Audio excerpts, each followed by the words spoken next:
call it a day.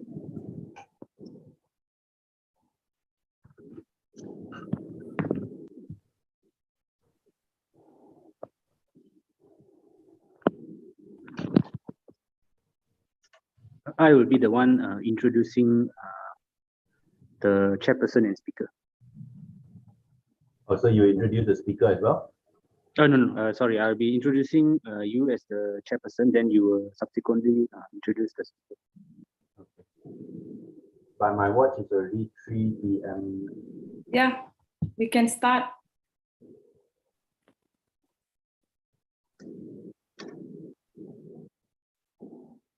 Okay, let's start. Okay, good afternoon, everyone. I'm Dr. Kelvin from Hospital Taiping.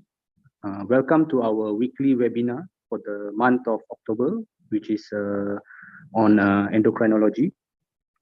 Our topic today will be thyroid diseases in pregnancy, presented by our speaker, Dr. Subhashini Raju, a consultant endocrinologist from HKL. I am pleased to introduce our chairperson today, which is Professor Dr. Alex Tan. Professor Dr. Alex Tan is a consultant endocrinologist from Sunway Medical Center. He was a senior lecturer in endocrinology in UM from 2009 to 2015, and the head of the diabetes care unit from 2015 to 2019. He has numerous publications and as well as research in endocrine, especially in diabetes. Without further ado, let us welcome Prof. Dr. Alex Tan to chair this session today. Right, thank you very much, Dr. Kelvin. It's my great pleasure to introduce my esteemed colleague, Dr. Subhashini Raju, MBBS in 2003, Masters in 2012, and she got an endocrine fellowship in 2016. But I would say that her biggest feat so far is she has survived in HKL under Dato Badru since then. So I can think of no one. She's already very happy and smiling. Who is better at giving this talk, and perhaps I will even be updated on thyroid disease in pregnancy. Subha, take it away. Thanks a lot, Alex. Thanks for the organizing community to invite me today. Yes, I've survived HKL and hope to survive further. I must say, yes, I've never read so much of thyroid in pregnancy during my fellowship compared to preparing for this talk now. Okay, so I'll take you all on to the first slide. Why is this not moving? Okay, right. So I've got nothing to declare, except I hope that I can gain all your attention today. The outline of the talk is going to be a bit of physiology in pregnancy, hyper and hypothyroidism. I'll take you all through thyroid autoantibodies through the topics, postpartum thyroiditis, isolated hypothyroxinemia, a bit of thyroid nodules and malignancy, and a very bit about effects of COVID in thyroid in pregnancy. So who do we screen generally? Do we subject all pregnant women to thyroid function tests? Usually those who have got symptoms of hypo or hyperthyroidism with or without signs of dysfunction. Okay, those who have had history of pregnancy losses, those who are more than 30 years of age, so that subjects to basically everybody who's pregnant. Those who are morbidly obese, I hope not everybody, and those who have had multiple prior pregnancies. Anyone who has had a head or neck radiation and prior thyroid surgery, because that can affect their thyroid function, and the use of amiodarone or lithium in the recent past. Of course, then the inevitable antibodies and presence of goiter, autoimmune disorders such as type 1 diabetes mellitus or SLE, and a strong family history of thyroid disease in the patient. So I'm sure all of us know this, but these are the three main important aspects in thyroid diseases in pregnancy. So it's either you are hypothyroid, high TSH, low T4, you're hyperthyroid, low TSH and high free T4, and of course the entity of subclinical hypothyroidism, which actually play a very important role in pregnancy where they have high TSH and normal T4. So usually we don't pay much attention to subclinical hyperthyroidism, where they have got normal T4 and suppressed TSH because of the effects of HCG in pregnancy, which I will explain later. So once you know that, just have a look at these cases, and then later at the end of the presentation, maybe you could guess whether you guessed right or not. So all of them are actually, all the three cases are primary gravid of 25 years of age. The first one had a T4 of 45. The normal range in HKL is about 11 to 22. So this is much more than the upper limit. And her TSH is suppressed to less than 0.01. She's got symptoms of nausea and vomiting. The second case is a primate at 24 weeks here with a slightly lowish T4 of 8 picomole per liter and a normal TSH of 1.22, and she's totally asymptomatic. You happen to do a thyroid function test because she's got a family history of thyroid problems, probably. The last case is also a primary gravid at 10 weeks. Her T4 is normal. Her TSH also is relatively normal, 5 milli-international units per liter, but she's got a positive anti-TPO, anti-thyroid peroxidase antibody. So think about those scenarios and see what your diagnosis may be. So in pregnancy, there's an increased excretion of iodine. And when this increased excretion of iodine happens in the kidney, of course, there's going to be an increased demand of dietary iodine. And then the baby, on the other hand, the placenta produces HCG. And this HCG sort of increases the thyroid stimulation, increases the thyroid production. And but this thyroid production is controlled a bit by the fact that the pregnancy also has got increased estrogen, so that causes increased TBG, thyroid binding globulin in the system, and therefore you're going to have a bit of a discrepancy between the free thyroxine and the total thyroxine. So in pregnancy, these iodine replete patients actually have got a thyroid gland that increases by about 10%. Those who are deficient have got a much higher glands increasing in size, but in Malaysia, most of us are iodine replete. And then because of all this iodine requirement, the thyroid hormone production increases by 50%. And I've already told you all about the HCG effects. So let me take you through this picture. Okay, so the HCG causes an increased stimulatory effect to the thyroid gland, which produces increased maternal thyroid T4 and T3 production. And the estrogen in the pregnancy, as the pregnancy advances, we know that the estrogen also goes up. That causes an increased production of thyroid binding globulin by the liver. So because of this binding, the free T4 and the free T3 actually goes down. And then there's also an entity of the placental D3, which metabolizes this thyroxine. And this is a cycle that goes on, and the HCG actually causes a negative feedback to the TSH production via the T4 production to the pituitary from producing extra TSH. So that's why in first trimester, you have got a suppressed TSH. So in the baby, the thyroid gland, the histogenesis of the thyroid gland is usually complete by the 10 weeks and starts producing thyroxine by itself at 12 weeks.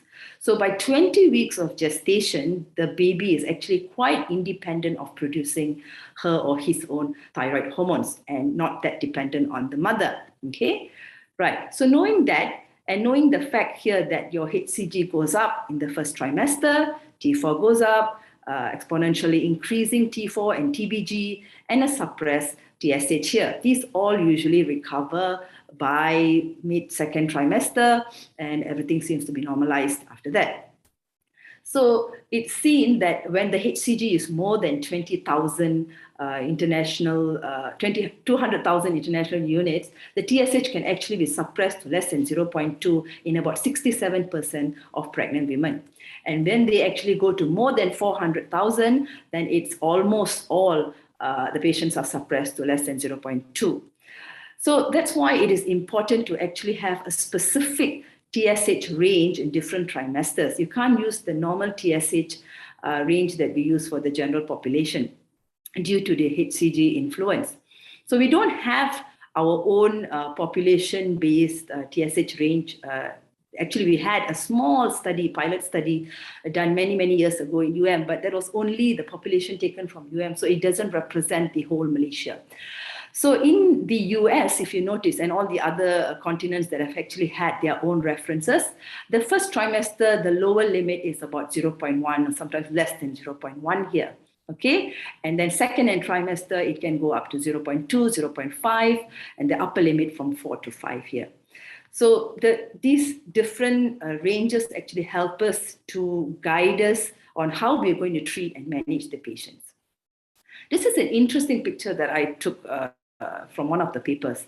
Okay, so if you look at this side of the left side of the panel here, these are all patients with thyroid antibody negative, and these are all pregnant women with thyroid antibody positive. So let's look at the negative one first, okay? And then those dark bars are actually bars where the gestational age has a low HCG level, meaning less than 9 weeks or more than 13 weeks. So they've passed through that HCG period. Whereas the light gray bars are those between 9 to 13 weeks where the HCG levels are running high.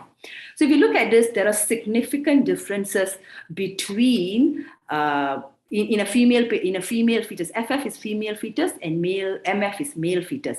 So in a female fetus itself, between the HCG levels, the TSH values actually differ. Same goes with male. And if you compare between a male and a female fetus, the HCG level has an effect on the TSH values.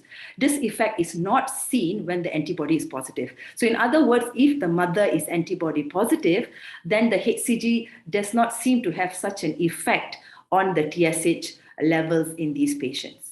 And probably that's why, if you see here also, in a female fetus, the TSH value is lesser because probably the HCG value is higher. And that's why when a lady has a female fetus inside, she probably has more hyperemesis gravidarum, as what has said by our foremothers and forefathers. So this was actually there much, much before itself. So the next topic is going to be hyperthyroidism. Causes of hyperthyroidism can be either Graves' disease and autoimmune disease, a multinodular functioning goiter, toxic adenoma, a destructive thyroiditis causing painful or painless thyroid gland, a pituitary gland which is producing too much of TSH, having an adenoma there, and this can actually cause hyperthyroidism, and a functioning struma ovary, which also is due to the HCG values, which causes hyperthyroidism. So before I go to what are the most common ones, why is it important to pick up overt hyperthyroidism? Because of the effect in pregnancy. So the mother can develop PIH, eclampsia, the baby can be small for gestation, develop gestational retardation, stillbirths, preterm labor, and if the mother is overtly hyperthyroid and untreated, then the baby can also develop thyroid dysfunction. So I'll go into the details of what consequence the baby will develop, and the baby can also develop fetal goiter. So usually we come across this scenario, we don't know whether the patient in the first trimester is having Graves' disease or gestational thyrotoxicosis, because both of them sort of present the same way. They have got the same symptoms. But in Graves' disease, they usually require antithyroidal drug, and in gestational thyrotoxicosis, they are self-limiting. The symptoms usually resolve after the first trimester once the HCG comes down. Complications are there in Graves' disease if untreated, compared to no adverse outcome at all in gestational thyrotoxicosis. In gestational thyrotoxicosis, they usually don't have a family history, they don't have signs and symptoms, they only get some palpitation, they have normal T3 and no thyroid antibodies. Whereas in Graves' disease, they usually have thyroid stimulating hormone receptor antibodies, and I will talk about this in the next slide. So what is TRAB? TRAB is usually measurable in about 95% of patients who have active Graves' disease going on. The levels may be high following an ablation therapy, radioiodine ablation therapy, more so than a surgical removal of the thyroid gland. But usually these TRAB antibodies, the concentrations come down as the pregnancy progresses. So if we were to measure the TRAB antibody after the first trimester, after the 20th week, then the baby is at higher risk of neonatal, baby and the neonate is higher risk of hyperthyroidism, because we very well know that these TRAB antibodies can cross over and stimulate the baby's thyroid gland as well to produce increased T4. So that is why it's important to know whether the TRAB antibodies are persistently positive. So what puts a patient, a mother at high risk is if the TRAB antibodies are more than 5 of the upper limit, more than 5 international units, or 3 times of the upper limit of the normal range. For those patients who have already had an ablative therapy for Graves. So being high puts the patient at a higher risk. And if the mother in late pregnancy, still in need of anti-thyroid drug to remain euthyroid, and her TRABs are still positive. So these group of patients put the patients at a high risk. So we know very well that the anti-thyroid drug as well as the TRAB can cross from the mother through the placenta to the baby. But the anti-thyroid drug gets rapidly cleared off compared to the TRAB. So when this happens, the baby is at risk of developing hyperthyroidism because this TRAB can go and stimulate the baby's fetus. And there is no more anti-thyroid drug from the mother to control that, so the baby develops hyperthyroidism. If the mother is the mother's TRAB at the advancing age of pregnancy becomes TRAB negative, or the TRAB becomes lower, and then the mother, you can consider to actually slowly reduce the anti-thyroid drug and eventually withdraw the anti-thyroid drug. So this is to prevent the baby from developing hypothyroidism or goiter in the neonate life. Okay, so there are many guidelines which have come in the last 10 years to say that when you would actually subject the patient to a TRAB examination, to a TRAB sample. If the patient has already known to have a Graves' disease or has had an ablation or surgery before, then do one at early pregnancy. And then if it's still positive, then you would want to repeat one again at mid-gestation at 20 weeks and maybe just before delivery as well. But in a scenario where in KKM, where you can, you don't have the availability of TRAB so easily and you can only do once, then I would rather do it at 20 weeks to know whether it has come down and to assess whether the baby is at high risk of developing hyperthyroidism. So the indications, I'll repeat again, is those untreated or treated hyperthyroid in pregnancy, those at previous history of Graves' disease with radioiodine or totothyroidectomy, or previous babies with hyperthyroidism. So the use of TRAB can range from pre-pregnancy to actually postpartum, postpartum to see whether it is postpartum thyroiditis, and in pregnancy to see whether the baby is going to develop any hyperthyroidism. What drugs do we use to treat hyperthyroidism in pregnancy? We can only use propylthiouracil or carbimazole or methimazole. Now, propylthiouracil is higher protein binding. It stays, its half-life is lower, so therefore you have to give it 2 to 4 times a day. We usually practice 3 times a day or twice a day, compared to carbimazole where it stays longer, so a single dose is enough. But if you were to give methimazole, then it has to be on a twice a day dose. The good thing about propylthiouracil is it inhibits the conversion of T4 to T3, which that doesn't happen with carbimazole. So any drug that you give in pregnancy, you have to see whether it's got effects on the baby and the mother. So the effects of PTU in the baby is usually skin and sinuses of the periauricular area, hydronephrosis.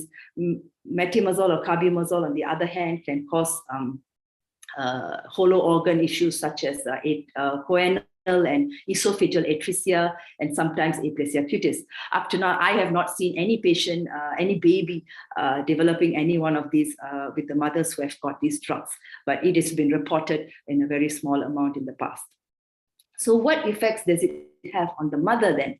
So this is which is worrying. So PTU is known to cause liver failure and sometimes fulminant hepatitis as well. And if the mother develops deranged liver enzymes, and hepatitis, transaminitis going up, then you'll have to stop it and try to convert it to carbimazole for a short while, if you could, and subject her. Most of them recover when you stop the PTU, and you can convert them to carbimazole. But what happens if they get agranulocytosis, which can happen with both PTU and carbimazole as well, mostly with carbimazole. So in these patients, you'll have to convert to the other one with the lowest possible dose, get them to a euthyroid state, and then subject them to thyroidectomy at the second trimester, because both the drugs can actually cause agranulocytosis. And once a patient develops agranulocytosis, she's subject to develop other infections, viral infections, and you don't want that happening to the mother.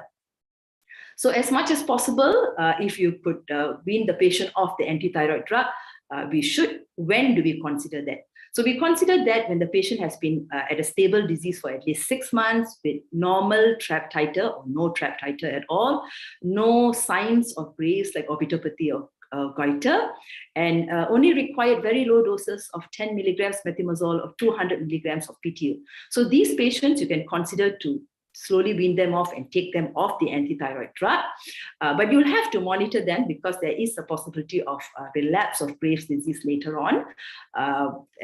So you should check for their thyroid function maybe every 2 weeks in the first 10 weeks or 4 weeks in the first 10 weeks, and thereafter in every trimester, minimally at least. Thyroidectomy is subjected to patients, like I said just now, who have got side effects with the anti-thyroid drugs, okay, and best done in the second trimester. Why not at the first trimester? Because it increases the risk of miscarriage. Why not at the third trimester? Because it's going to increase the risk of premature delivery with all the gas and the anesthesia and the stress. So you don't want that. So the best time would be second trimester. And once a patient has had a thyroidectomy, and if she's, a Graves' disease, and if a maternal TRAb was high, then you should actually monitor the thyroid function, because you have to watch out for the patient, the baby, to still develop hyperthyroidism despite the fact that the thyroid from the mother has been removed. Okay, so these symptoms of growing fat, feeling tired, feeling cold, points towards hypothyroidism. What are the common causes of hypothyroidism? Iron deficiency, which is not common anymore in Malaysia. Hashimoto's thyroiditis, that is a destructive autoimmune thyroiditis, and autoimmune thyroid disease. So if a patient was Graves, initially she had stimulating antibodies, then she can actually develop inhibitory antibodies and can develop hypothyroidism, post-radioactive iodine ablation, and post-thyroidectomy. So a bit about iodine. Iodine is important for the fetus because it actually has effects on the cognitive behavior of the offspring. If the mother is iodine deficiency and the baby is totally dependent on the mother's supply for iodine, the baby can develop cretinism, profound intellectual impairment, deafness, mutism, and even sometimes motor rigidity. So WHO recommends supplementation of 250 micrograms per day in a pregnant and lactating woman. I don't know how much of iodine we have in our salt actually, but I think Malaysia has got sufficient.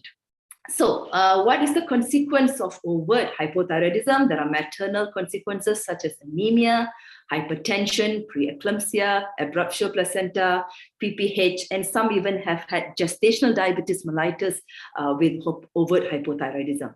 On the fetal side, miscarriage, low birth weight, and what we don't want the baby to have is psychoneurological impairment. Some of them can even have attention development delay as well. So now, like I told you, I will take you through autoimmunity through the slides. So in an unselected pregnancy, about 7 to 17% of them actually have anti-thyroxine peroxidase antibody.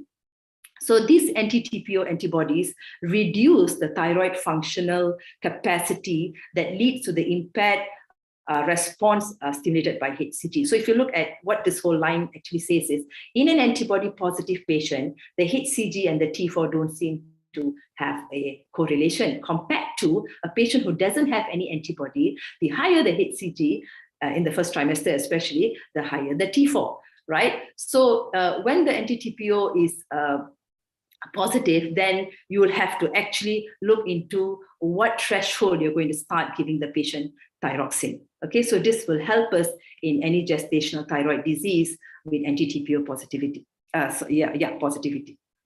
So TSH in general increases as the gestation increases. It can be as low as 1.7 units and go up to 3.5 by term. And some small amount, about a quarter of pregnant women actually can have supranormal levels during delivery. The TSH can go more than 3 international units. So it's good to actually monitor, especially if the patient is TPO positive, to monitor their thyroid function throughout pregnancy, more frequent so in the early trimesters, and then maybe every 4 to 6 weeks once through the mid-pregnancy and term.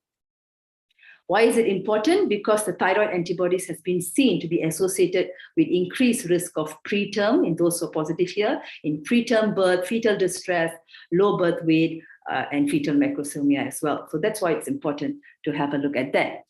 Just a bit on pregnancy loss. So it is said that these thyroid antibodies actually have got cross-reactivity with the HCG receptor at the zona pellucida, causing increased cytokine release by the endometrium, and this can cause pregnancy loss. Another way, it actually interacts with the antiphospholipid antibodies, and we are well aware, especially like in SLE and all that, when your antiphospholipid antibodies are present, the patient may be at risk of recurrent pregnancy losses. So if a patient has got such history, and has got antibodies positive, then it's not wrong to give a low dose of thyroxine, which may be beneficial to the pregnancy, especially in these precious pregnancies. Prematurity also increases with higher TSH, even in subclinical hypothyroidism, being less than 37 weeks or being less than 34 weeks. So the recommendation for elevated TSH concentration is if you don't have population-based population and trimester specific TSH values, then you use one that is adaptable to your population, somewhere where you have the similar kind of ethnicity. But if you don't have that, then you can just use the TSH cutoff of 4. And usually this is about 0.5 units lesser than the non-pregnant state. In the US, they use 2.5 for the first trimester, and second and third trimester, we use 3. So we could adapt the same thing here as well, which works pretty well. These reference ranges actually should be determined taking into account the iodine intake, the antibody positivity, and sometimes the body mass index. So in a patient who is seeking fertility also, if they got antibodies which are positive, they can actually impair with the development of the follicles in the ovary. So in these kind of patients also, we should keep the TSH to less than 2.5 by giving them a small dose of thyroxine. Okay, so what is isolated hypothyroxinemia? Now, isolated hypothyroxemia, a lot of us come across this, but we actually brush it off. It's usually a lowish T4, and just below the lower limit of your T4 range in your lab, usually 2.5 or the 5th percentile, with the normal TSH, right? So this is opposite of subclinical hypo. Here, the T4 is lowish, but the TSH is normal.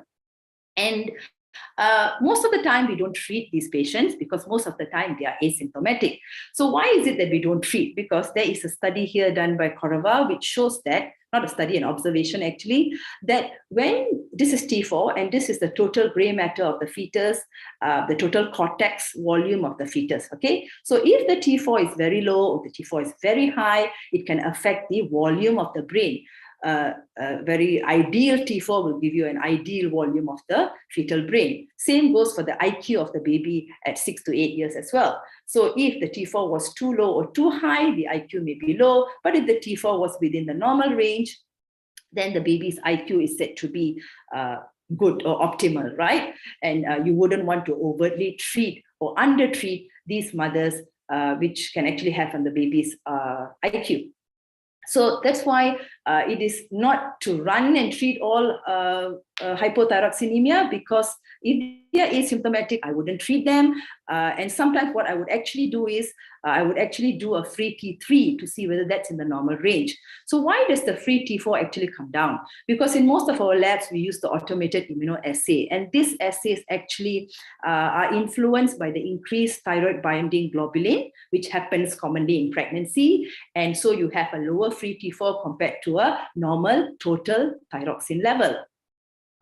So sometimes it's good to do a total T4 as well. So it may be falsely low, but actually there's enough thyroxine in the mother and the baby. So the other ways of getting a more accurate one is if you were to use liquid chromatography, tandem mass spectrometry, then you'll get a more accurate one that's not influenced by the TBG in the patient. So there are a lot of, because of this controversial whether to treat or not to treat, there are a lot of papers, reviews which I've looked through, what are the outcomes.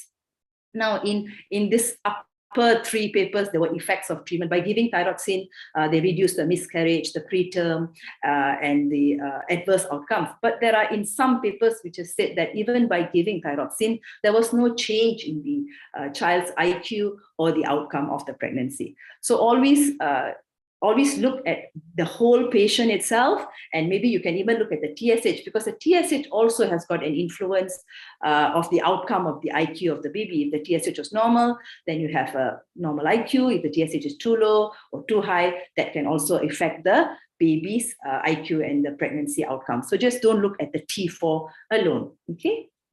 So the second last part is what do we do postpartum? So, can we wash our hands off once the patient has delivered? No, because the patient can actually develop postpartum thyroiditis. And this postpartum thyroiditis can go into 3 phases, may go into 3 phases actually. 25% of them can have transient hyperthyroidism, which is showed by the blue line. Okay, another 25% of them can have destructive thyroiditis, which shows the brown line, where they develop hyperthyroidism first, and then after that, destruct, they become hypothyroid for a while, and then they become euthyroid. So this is what we call the triphasic phase. Okay, and then the last one is that they can, 50% of them can actually go into persistent hypothyroidism. They just go down, and they stay down there. So it's important to monitor this patient 6 months to 1 year after delivery, because they can go into any one of these 3 phases. And what are the risk factors to develop persistent hypothyroidism? If the patient is a multiparous, her thyroid gland on the ultrasound shows hypoechogenicity, she has had severe initial hypothyroidism, a positive antibody, advancing age, and history of pregnancy loss. So how do we manage these patients? So if they're thyrotoxic, their onset is usually the first 4 months of postpartum, and they usually have got symptoms similar to thyrotoxicosis on anybody, and they probably just require a short term of beta blocker for the symptoms, because eventually 2/3 of them become euthyroid, and 1/3 of them become hypothyroid. So here you would evaluate the TSH every 4 to 8 weeks while you're treating them with some beta blockers. If they are hypothyroid, now that can develop later on from 4 months to 8 months. So that's why we observe them over a year. Okay, and these patients feel tired, and they may require thyroxine up to 12 months postpartum. Unfortunately, 1/3 of them may remain permanently hypothyroid and then have to do a TSH annually. Okay, so just a bit about if a patient is already having a thyroid problem like Graves, and she wants to become pregnant. So it's much easier if we sort out her thyroid problem by definitive therapy, either by radioiodine therapy or by thyroidectomy, whichever which is indicated for the patient, compared to having to deal with a thyroid disease during pregnancy, right? It's easier to give her a stable thyroxine dose and just take her through pregnancy. But sometimes if they are having, they happen to become pregnant already, and then you will have to just manage with anti-thyroid drugs, but keep in mind the side effects of the anti-thyroid drugs. Right, so I've taken you through thyroid antibodies. So just an overview. So TSH receptor stimulating antibody is predominantly present in the Graves' disease. All of these can have some overlap here and there, but mainly these are the common ones, okay? And then you have thyroid peroxidase antibody, most common in Hashimoto's thyroiditis, but Hashimoto's thyroiditis can also have thyroglobulin antibody positivity. And once this TSH receptor antibody, they can convert from stimulating to inhibitory or blocking, then the Graves can go into a hypo state where they become hypothyroid, right? Okay. So finally, just a bit about thyroid nodules. Yeah, I still have a lot of time. Okay, so what do we do when a patient is pregnant and she's got a thyroid nodule? We generally know the thyroid gland itself can increase in volume when I told you on the first 2 slides during pregnancy. So it's also reported that if they have a nodule that develops in the first trimester, the volume actually can go back to what it was pre-pregnancy. But if in Germany and Belgium, they've seen that if they've already had 1 nodule, pregnancy can actually influence the patient to develop more nodules. And this proportion of patients who develop more nodules are usually those who are older. Okay, so when you have a nodule, what you would do first is you would see whether the patient's hyperthyroid, hypothyroid, or euthyroid, right? So you do a TSH level. So if the TSH level is suppressed, So meaning the patient may be subclinical hyper or maybe truly hyperthyroid, then you don't have to jump and do an FNA immediately. You can actually defer it till after pregnancy, because you attribute that thyroid nodule to a functioning thyroid nodule, right? And if it still remains suppressed after delivery, then you can do a radionuclide scan if the patient is not breastfeeding and see whether it's still functioning or not, okay, and go from there. But say if the TSH is not suppressed, so that's when we get worried. If the TSH is not suppressed, that particular nodule or multiple nodules that she may have may be potentially worrying, potentially malignant. So that's when we have to correlate with the ultrasound features. So the ultrasound features actually are guided by something called the Thyroid scoring. There's multiple features on it, which I'm not going to go into detail now. And if you feel that those scorings and the ultrasound findings points toward higher risk of malignancy, then and if the patient is okay about it, then we can subject the patient to an FNAC to see what is the cytology like. So the imaging should be done in somebody who has already been diagnosed with a papillary thyroid malignancy of the papillary thyroid CA, a regular check, because we know that in pregnancy, the growth can actually increase more compared to a non-pregnant woman. When is surgery indicated? Surgery is indicated when the cytology shows an aggressive behavior from the FNA, okay? Or you're monitoring the thyroid nodule and the thyroid nodule becomes bigger at the second trimester or so, and so that's the best time to go and take it out, okay? Or there is lymph nodes which indicate that it is a metastatic lymph nodes, either from cytology or from ultrasound finding. Okay, but if the nodule was picked up at mid-gestation or towards the second half of the pregnancy, then there is no harm to wait till the patient is successfully delivered and she's fine, and then we can subject the patient for surgery at that point. So unless it is aggressive, then we put the patient, subject the patient to thyroidectomy at second trimester. If the patient has already been diagnosed with a thyroid cancer, and has had ablation therapy, or has not had the is not in the right time to go for an ablation therapy before pregnancy, then we would have to look at the TSH. Now, in normal patients, we will try to keep the TSH suppressed so that the thyroid malignancy doesn't recur or grow further or potentially metastasize. But in pregnancy, we don't know how to go about this exactly. Because there is no evidence to show us at which level should we keep the TSH suppressed. So in general, we tend to keep it between 0.3 to 2. So we give them some thyroxine to keep it at that level. But keep in mind, always see what is, you're not over-treating the patient, because you may subject the the mother to be hypothyroid or the baby to be hyperthyroid as well. Could we give radioiodine in patients who are pregnant? Actually, the first 3 months of the pregnancy, the baby hasn't developed any thyroid gland. So whatever iodine that you give is not going to go and sit in the baby's thyroid gland, right? It's going to come out through the mother, through the bladder. But however, say you were to give without knowing that the mother is already pregnant 3 months, then if you know it within 12 hours, and that you may be able to give some potassium iodide to prevent the uptake of the iodine by the fetus thyroid. But that's not the problem. The problem is, even though the baby has not developed a matured thyroid gland to store the iodine, the mother is going to excrete all this radioiodine from her bladder. And the baby is just behind the bladder, okay? So this radiation is going to directly affect the fetus. So that's why you're not supposed to give radioiodine even in the first trimester. And if were to be given, then make sure the mother is hydrated well and encourage frequent voiding and monitor the baby's growth after that. So in a female who wants to have a child, but she's going to undergo radioiodine ablative therapy before pregnancy, it's good to wait for 6 months before she becomes pregnant, because we'll have to stabilize the TSH and the thyroid T4 levels, right, before you subject her to pregnancy.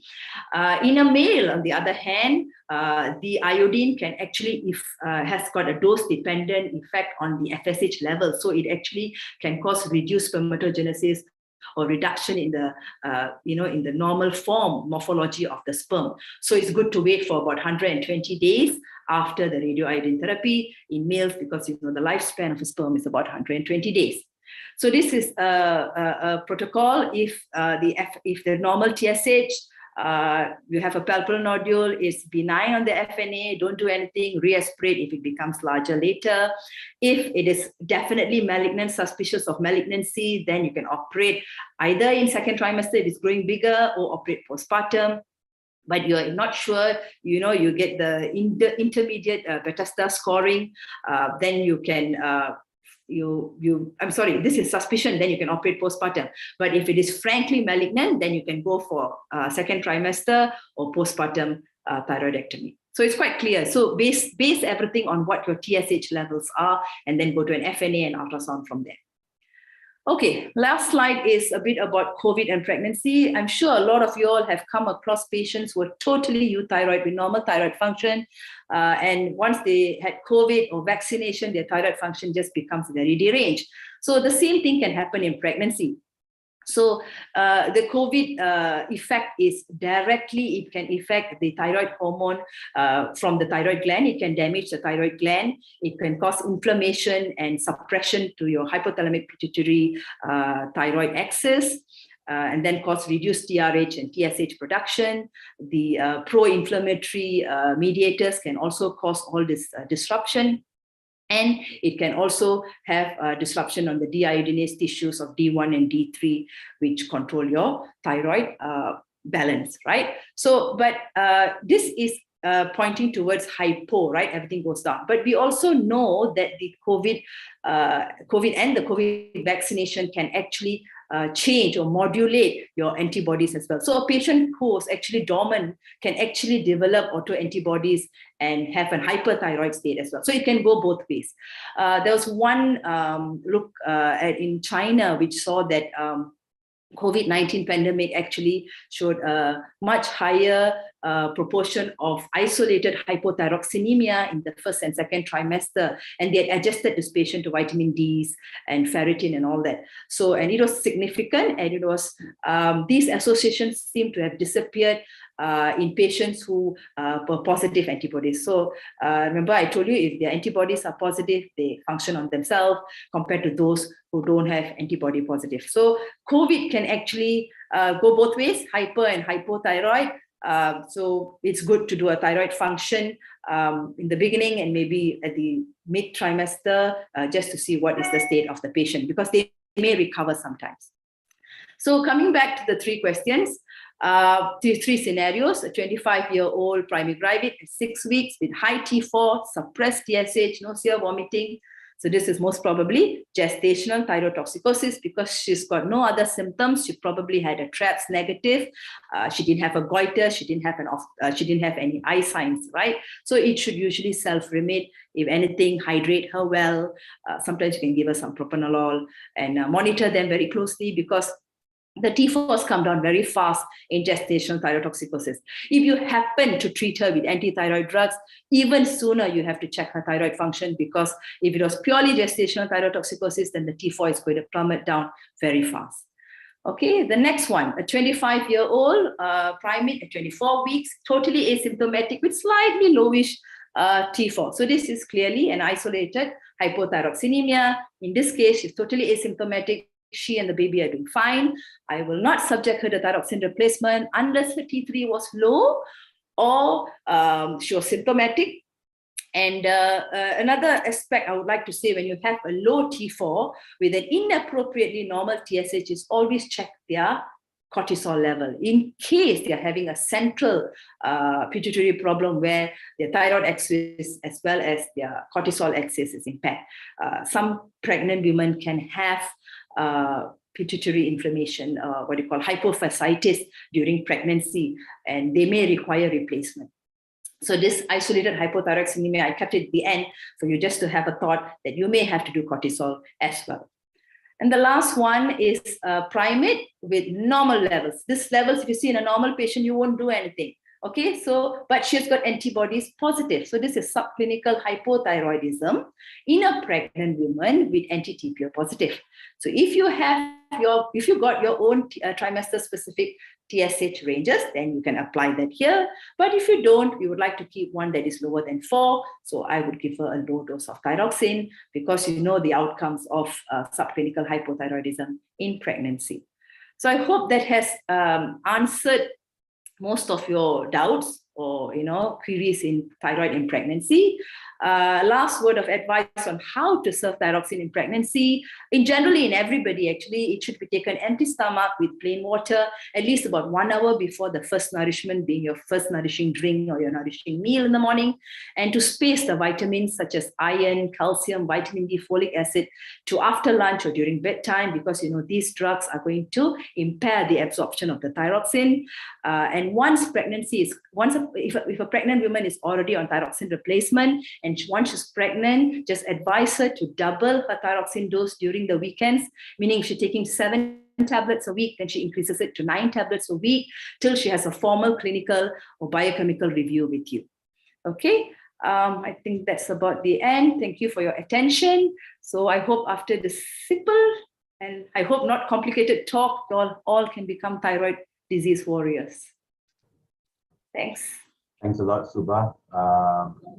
I open now to any of the members of the audience who may have pressing questions. I'm not sure if any have been sent through already through YouTube. I guess I will have to rely on chat box, which I don't see any at the moment.